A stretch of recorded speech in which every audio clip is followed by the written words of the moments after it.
My name is Jenna. I'm Esperanza Mayobre. I'm Nazanin Noroozi. And we're the 2024 Guest Curatorial Open Call recipients.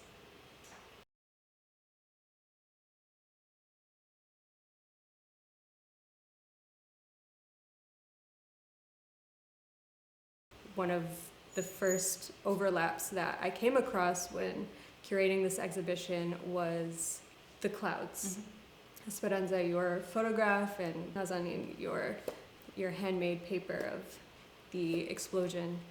And from there, I started to unveil the visual and conceptual themes of the show and how it kind of emulates the hope and despair of the experiences that are referenced here. And the cloud, which I love that it has been the main connection, the cloud that is present here is called the act of vanishing. And it has been about, in a way, it's a sad feeling. It's about how everything disappears and you can't really say anything or can't really do anything. But at the same time, you know, there has to be hope, and there's always a new day and a new smile. And in a way, clouds are that. What are some of those broad themes that you discuss in the works in this show? I come from a painting background. I was a painter for a long time. I don't think I can call myself a painter anymore.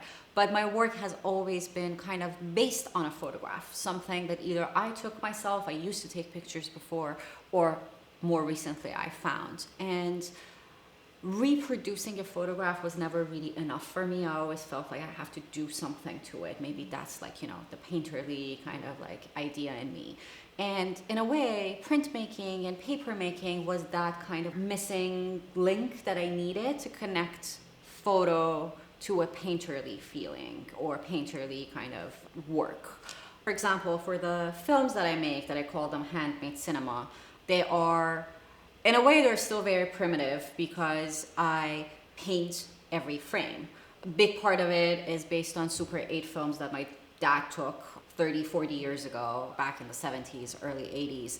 And I found them, and I was just so obsessed with them. And I'd never made moving images before, but the way that I could process those archival materials was for me to actually get a screenshot, print it out, paint on it, make some marks, and then scan them, zip them up together. So it's like making 900 little, paintings like that.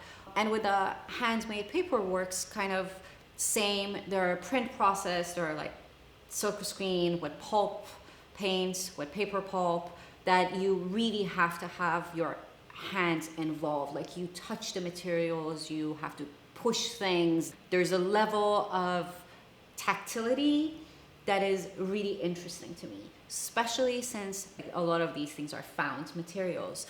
So I really like going through this kind of weird, intense process of physically making things and reinterpreting that kind of an archive or images.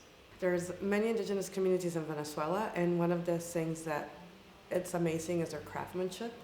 As a Venezuelan, we all grew up like surrounded by them, and the basketries that are part of our households, not only some just in decorative ways, some in very useful ways, like the basket where the bread goes in the morning, and the hammocks where you go and sleep. So is this interweaving and lacing, I think, without noticing it, because it wasn't conscious, just permeated into my work.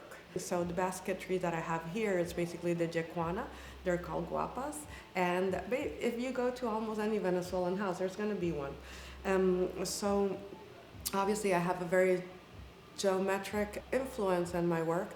It's like kind of this conversation that goes for centuries, and I think I kind of really wanted to enlighten that my weaving that I'm doing, it's more than anything based in something that we take for granted because it's not considered art, it's just things that are in our household.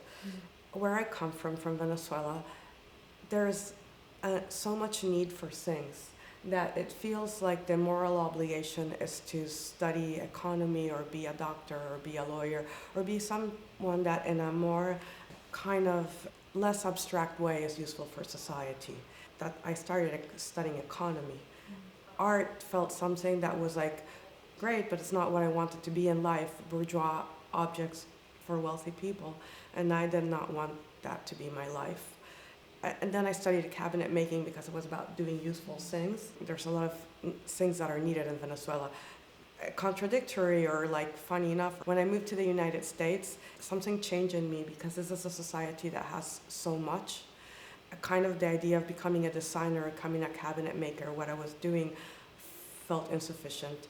And I became an artist, and I kind of, with time, I have forgiven myself that I'm not an economist and that I'm an artist, and it has been through that I've been able to talk about it.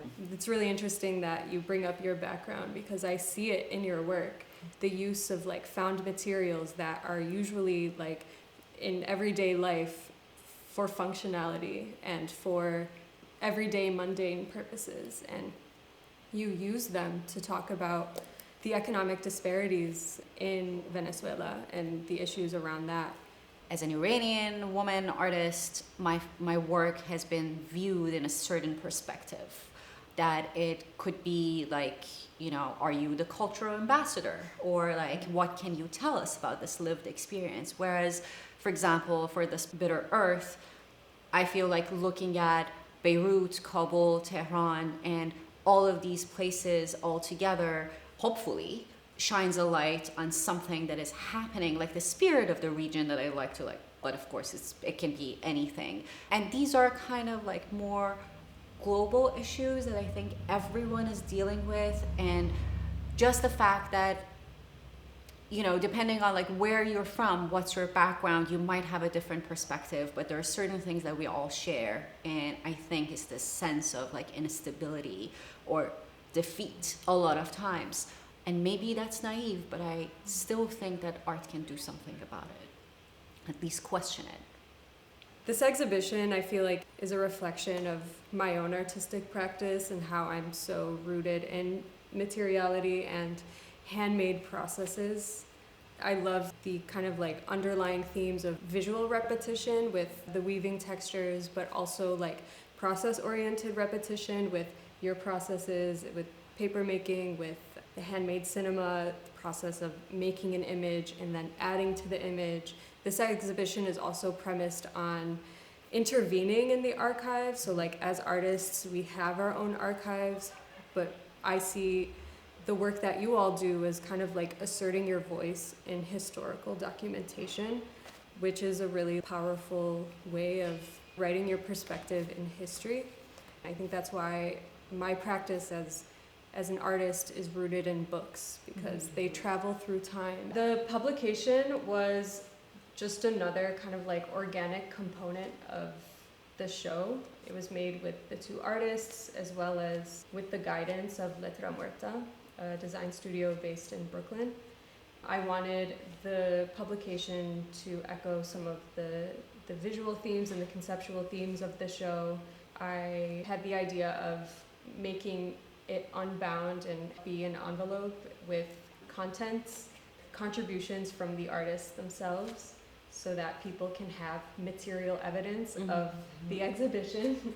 Having those things that were once so intimately kept in your family's archives or in your personal archives, since it's printed in an edition of 100, now 100 people will have it in their archives as well. So the publication outlives the installation, and I love the collaborative aspect of that, and I think it's just another component of how this exhibition came together in a collaborative way. If bookmaking taught me anything, it's nothing can happen with one person. It has to be kind of like a community-wide effort, and I think that's what I enjoyed most about this exhibition, and that was one of the highlights for me. Working with Baxter Street has been a dream opportunity. I was given a lot of financial support to bring this exhibition together, which allowed me to produce this publication that is in conjunction with the exhibition. It also allowed us to execute some of the production of the artworks and really bring my vision to life, to exactly how I imagined it in my head. I would also like to thank the Philip and Edith Leonian Foundation for their support of the guest curatorial program.